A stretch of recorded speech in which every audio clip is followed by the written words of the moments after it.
Marhaba everyone, this is Rashid the Arab Gamer, and today is a very sad day. I'm sure you all probably know by now, Mr. Iwata-san, the president of Nintendo, has passed away.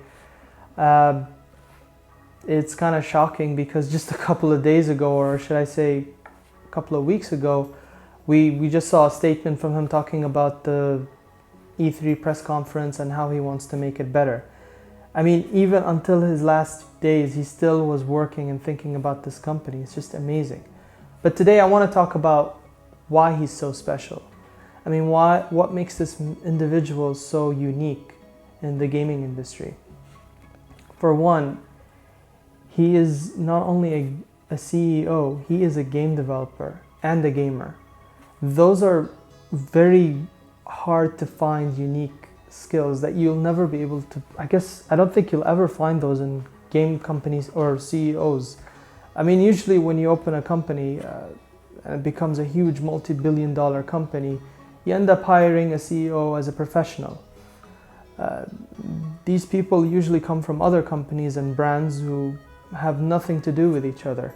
And it happens a lot, sadly, especially in the video game industry. You have CEOs who don't know anything about what gamers like or what they love, and they end up making all these business decisions like, let's add more DLC, let's do this, let's do that, and they just look at sales and numbers, and that's how they pretty much determine their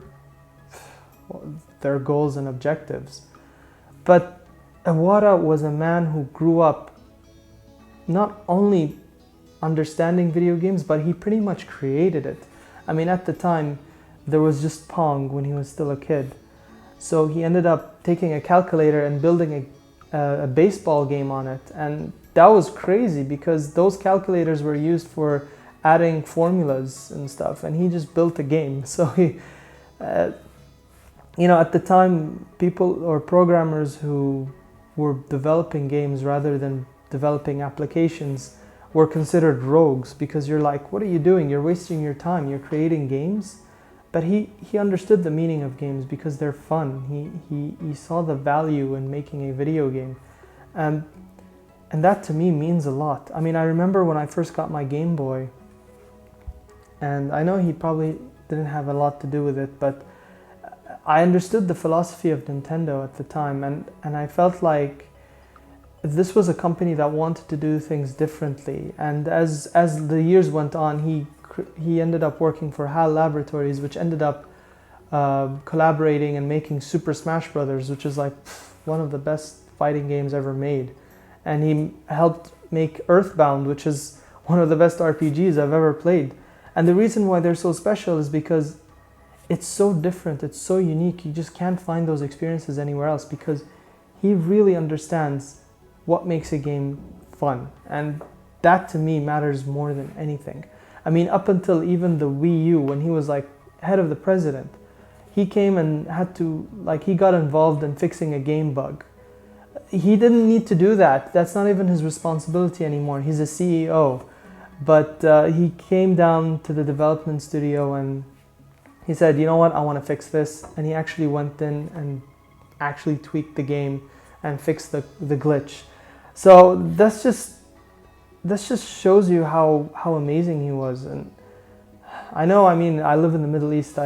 You'd think that maybe we wouldn't have that much support for Nintendo here, but we do. We love playing Nintendo games a lot here, and we recognize their unique attributes. So we feel that, and I'm pretty sure Iwata was the man who kind of spearheaded that, because at the time he wanted to break the boundaries between casual and hardcore, and he managed to somehow do that thanks to the Wii and DS.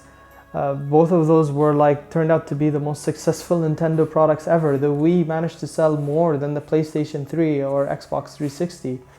And okay, it's debatable which system is better, but the point is, he did a good job at not only being a game developer, but at being a CEO and being a gamer, because he loves playing games. At the GDC 2005, he said a really inspiring speech. It doesn't matter what race you are, where you come, what you do. The most important thing is that we share that one thing, which is that we're all gamers at heart. And that to me means a lot, because As you probably know, I'm living in the Middle East. I'm not really living in Japan, I'm not in the US, I'm not in Europe, which are considered the three best big countries. But that to me means a lot because gaming is a language of its own. It doesn't matter where you are, it breaks that boundary, it unites us and it makes us really, really enjoy this medium. I've been to so many events around the world and no one cared whether if I was an Arab or who I was. They never cared because they knew that, hey, this guy's a gamer, he plays video games. And that's what Iwata was. He was a gamer, he understood that philosophy. And it's just so heartbreaking to see him go, but you know, that's life, unfortunately. I hope Nintendo really recovers well from this. I'm sure they will. They have a lot of talent. Right now, Miyamoto's the acting CEO. I'm not sure if he can be a good CEO, and he's a good developer, but again, that's what made Iwata special. He was a bit of everything. That was just great. I still remember when he took a price cut for his own employees just so that he wouldn't have to fire anyone. I really, really respect that. That wouldn't fly in the US or in Europe, but this was a guy who believed in his co-workers and in the medium and everything. And he made a believer out of me.